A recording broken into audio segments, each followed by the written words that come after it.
Hello दोस्तों, आप सभी का स्वागत है मेरे यूट्यूब चैनल में जिसका नाम है टैली प्रोफेशनल।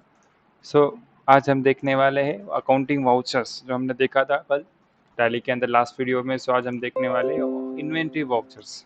ठीक है, सो लेट गेट स्टार्टेड। अगर आपने मेरी लास्ट वीडियो नहीं देखी तो आप देख लीजिए। इसके अंदर हमने कवर किया था जो बेसिक वाउचर्स होते हैं, कॉन्ट्रा से लेके हमने परचेस तक सब वाउचर कवर किए थे। तो आज हम एडिशनल वाउचर्स जो होते हैं वो हम देखने वाले जो इन्वेंट्री रिलेटेड है। What is mean bye inventory? Inventory means stock, जो आपके स्टॉक से रिलेटेड वाउचर्स होते हैं वो आज हम देखने वाले हैं। ठीक है, सो हम जाएंगे इन्वेंट्री वाउचर्स के अंदर और हम इसको एक स्टोरी के हिसाब से देखेंगे। ठीक है, सो जैसे कि हम पहले करते हैं कि हम परचेस से रिलेटेड जितने वाउचर है हम वो देखेंगे पहले। ठीक है, उसके बाद हम सेल से रिलेटेड वाउचर देखने वाले हैं। ओके, सो परचेस से रिलेटेड जो वाउचर्स है उसमें फर्स्ट वाउचर आता है परचेस ऑर्डर। ठीक है, जिसकी शॉर्टकट की अल्ट F4। जब आप अल्ट F4 प्रेस करते हो तो आपका परचेस ऑर्डर वाउचर आता है। ठीक है, जो आपको यहाँ पे दिख रहा होगा परचेस ऑर्डर वाउचर। सर इसका यूज आप कब करते हो? जब आपको आपके सप्लायर को ऑर्डर देना है। ठीक है, जब आपको ऑर्डर देना है आप इसमें एंट्री करते हो। उस एंट्री की आप प्रिंट काट के उसको भेज सकते हो कि मुझे क्या क्या ऑर्डर चाहिए, मेरी टर्म्स कंडीशन क्या है, सब आप यहाँ पे फिल कर सकते हो। तो परचेस ऑर्डर का यूज आप ऑर्डर देने के लिए कर सकते हो। परचेस ऑर्डर जब आप एंट्री पास करते हो तो इसका इफेक्ट नहीं होता है। क्यों?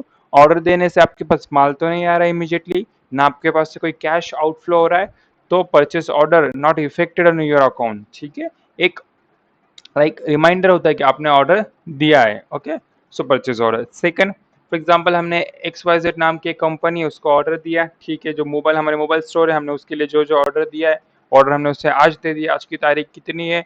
11th जुलाई। ठीक है, हमने 11th जुलाई को आज हमने ऑर्डर दिया है। उसने क्या किया है, XYZ कंपनी ने हमको 2 दिन बाद माल भेज दिया है। ओके, लेकिन समहाउ ऐसा हुआ कि उसने इनवाइस नहीं भेजा है, हमको बिल नहीं भेज पाया है। कोई रीज़न होगा, उसके पास प्रिंट अवेलेबल नहीं होंगी बिल की। ओके, तो उसने बिल नहीं भेजा है हमको। अगर आपके पास goods received but will not received, अगर ऐसी सिचुएशन होती है जब आपके पास माल तो आया है आपके पास लेकिन आपके पास बिल नहीं आया है, तो आप इसकी एंट्री करते हो अल्ट F9 रिसिप्ट नोट के अंदर। वो आप एंट्री पास करोगे अल्ट F9 रिसिप्ट वाउचर के अंदर। Receipt voucher use for when goods received but bill not received. Okay, because you know bill is most important in accounting for audit purpose. Okay, so आपको ध्यान रखना है ये सब। दो, अब देखो स्टोरी सेकंड स्टेप पे चल रही है हमारी। पहले ऑर्डर दिया हमने, परचेस ऑर्डर यूज किया, फिर हमारे पास ऑर्डर के अगेंस्ट हमारे पास माल आया लेकिन बिल नहीं आया। ओके, तो हम क्या करेंगे, माल आने के बाद एज यूजुअल हम सब माल को प्रॉपरली चेक कर लेंगे कि कोई डिफेक्टिव पीस तो नहीं है। फॉर एग्जाम्पल अगर हमने 100 क्वांटिटी का ऑर्डर दिया था, हमने जब माल आने के बाद चेक किया तो कोई 10 क्वांटिटी उसमें से डिफेक्टिव निकली, प्रॉपर ऑपरेट नहीं हो रही, तो हम क्या करेंगे, उसको रिटर्न करेंगे। ओके, अब यहाँ पे केस थोड़ा सा स्पेशल है, समझिए आप। केस थोड़ा सा स्पेशल इसलिए कि हमारे पास बिल मौजूद नहीं है, बिल आपके पास अवेलेबल नहीं, तो आप क्या करोगे?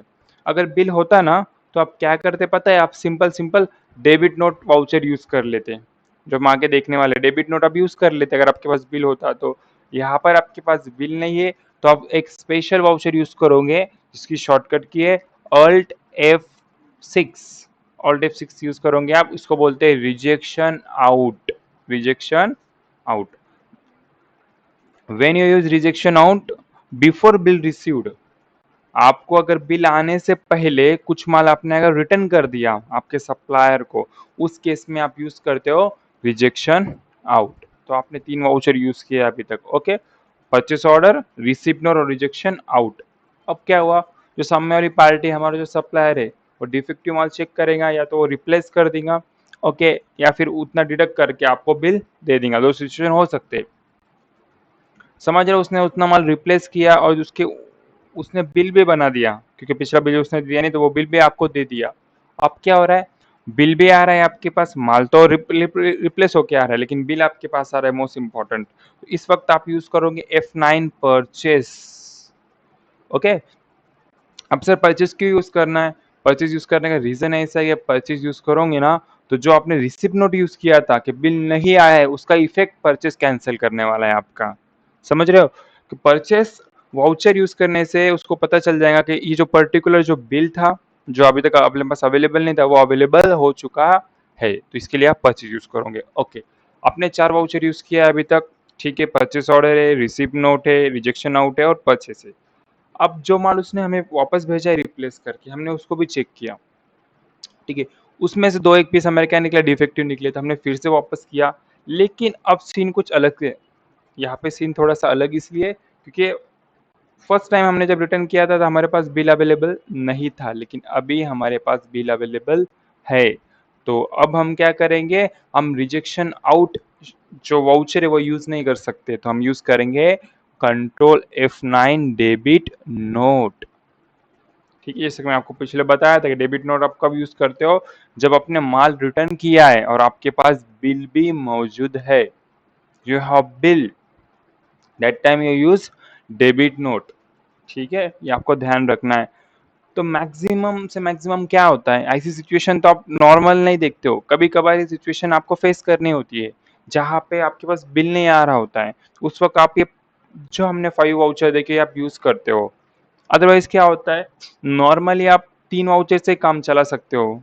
सर व्हिच फर्स्ट आपने ऑर्डर दिया, आप परचेज़ ऑर्डर में एंट्री करोगे।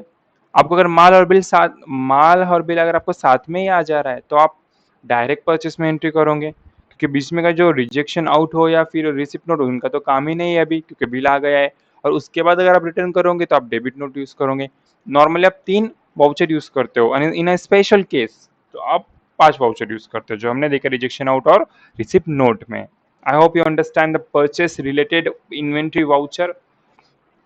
सो नेक्स्ट हम देखेंगे सेल्स रिलेटेड जो वाउचर्स है वो क्या कौन-से होते हैं। ओके, जिसमें फर्स्ट हमारा है alt F5 sales order. What is mean by sales order, sir नाम से समझ में आ रहा है, जब कोई पार्टी ने हमको ऑर्डर दिया है तो हम सेल्स ऑर्डर में उसकी एंट्री पास करेंगे कि हमको इतना इतना क्वांटिटी का ऑर्डर मिला है। ओके, अब क्या हुआ है, एज पर ऑर्डर हमको माल डिलीवर करना है एज सुन एज पॉसिबल, तो हमने क्या किया, हमको अगर आज ऑर्डर मिला तो हमने दूसरे दिन वो माल भेज दिया। लेकिन समहाउ हमारे पास भी बिल अवेलेबल नहीं था उसका, तो हमने पार्टी से कहा कि आप माल तो लेके जाइए, आपको बिल हम 2-3 दिन में सेंड कर देते हैं।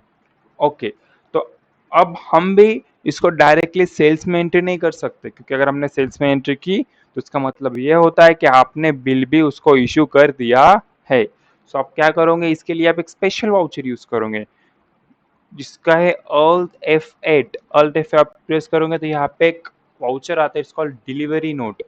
डिलीवरी नोट आप कब यूज करते हो, जब आपने आपके कस्टमर को माल दिया है लेकिन उसका बिल आपने दिया नहीं है, उस टाइम में आप डिलीवरी नोट का यूज करते हो। ओके, अब आपके कस्टमर के पास गुड्स है लेकिन बिल नहीं है, जैसे कि आपके पास जब माल आया तो आपने भी चेक किया, बट ऑब्वियस है आपका जो कस्टमर है वो भी आपसे जो गुड्स लेके जाएगा वो चेक करेगा वो गुड्स को प्रॉपर है या नहीं है। उसने चेक किया, फॉर एग्जांपल हमने उसे 50 स्टॉक सेंड किया तो उसने चेक किया, उसको 5 स्टॉक डिफेक्टिव लगा तो दे रिटर्न टू अस, हमको उसने रिटर्न कर दिया वो माल। ठीक है, अब यहाँ पर सीन कैसा है कि उसके पास बिल अवेलेबल है क्या, नहीं। तो जब आपका कस्टमर आपको माल रिटर्न करता है और आपके पास बिल अवेलेबल नहीं होता है, मतलब आपने बिल इशू नहीं किया होता है, तो बिल इशू करने से पहले अगर कुछ माल आपके पास वापस आ जाए तो आप एंट्री करते हो रिजेक्शन इन के अंदर। Rejection in control F6 rejection in when goods come before bill send. Bill भेजने से पहले अगर कुछ माल रिटर्न आ जाए, जब आप रिजेक्शन इन यूज करते हो। ओके, अब क्या हुआ है, माल हमारे पास है, आप उसको चेक करेंगे, एक तो हम उसे रिप्लेस कर देंगे या फिर उतना कम करके हम बिल बना के दे देंगे। फॉर एग्जाम्पल हमने उसे रिप्लेस कर दिया और जो बिल भी है वो बिल बना के उसको भेज दिया। अब क्या हुआ है, बिल भी गया है, माल तो ऑलरेडी उसको भेजा था हमने, अब बिल भी उसके पास अगर गया है तो हम बिल जाने के लिए एंट्री पास करेंगे F8 के अंदर, जो हमारा नॉर्मल सेल्स है, जो हमने कल भी डिस्कस किया था लास्ट वीडियो में। ठीक है, तो अब सेल्स में एंट्री करोगे, इसका मतलब क्या, उसको बिल भी दे दिया है हमने, इसके वजह से आपका डिलीवरी नोट का जो इफेक्ट है वो कैंसिल हो जाएगा। ओके, अब आपके जो कस्टमर के पास बिल भी अवेलेबल है और माल भी अवेलेबल है, उसके बाद जो आपने उसको रिप्लेस करके देखा है, जो भी सॉरी रिप्लेस करके जो आपने स्टॉक भेजा है वो फिर से उसको वेरीफाई करेगा। वेरीफाई करते वक्त उसको लगा कि इसमें और एक या दो ऐसे पीस है जो डिफेक्टिव है, उसने आपको फिर से रिटर्न किया। लेकिन अब सीन अलग है, अब इंटरवल के बाद का सीन है।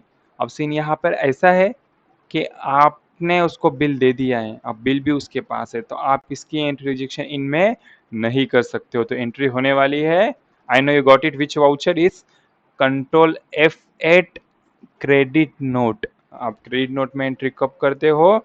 जब आपका कस्टमर आपको माल रिटर्न करता है और बिल भी उसके पास अवेलेबल है उस वक्त, मतलब goods received after bill send. Okay, ये सिचुएशन में आप क्रेडिट नोट का यूज करते हो। तो हमने टोटल 10 वाउचर देखा, जिसमें से 5 वाउचर हमारे related to be purchase and the rest of 5 is related to be the sales. इस तरह से हमने 5 वाउचर देखे। ओके, लेकिन अभी तक वाउचर बाकी है, हमारे पूरे वाउचर कंप्लीट नहीं हुए, बिकॉज टोटल वाउचर इज 22। ठीक है, सो नेक्स्ट वीडियो में हम फिर से रिमेनिंग जो वाउचर है हमारे वो देखने वाले हैं। ठीक है, और डोंट वरी, हमने जस्ट थ्योरेटिकल पार्ट कवर किया है वाउचर्स का। एज सुन एज पॉसिबल हम इसमें एंट्री भी करके देखेंगे और इसके इफेक्ट जो होते हैं, ओके, अगर बिल आपके पास अवेलेबल है या नहीं है, या बिल सेंड किया है, जो भी सिचुएशन क्रिएट होती है उसको हमको फेस कैसे करना है, उसकी रिपोर्ट कहाँ पे अवेलेबल होती है, हम वो भी देखेंगे। आई होप सो जितना आज मैंने समझा है आपको समझाऊंगा। ओके, तो आज की वीडियो में इतना ही। Thank you so much.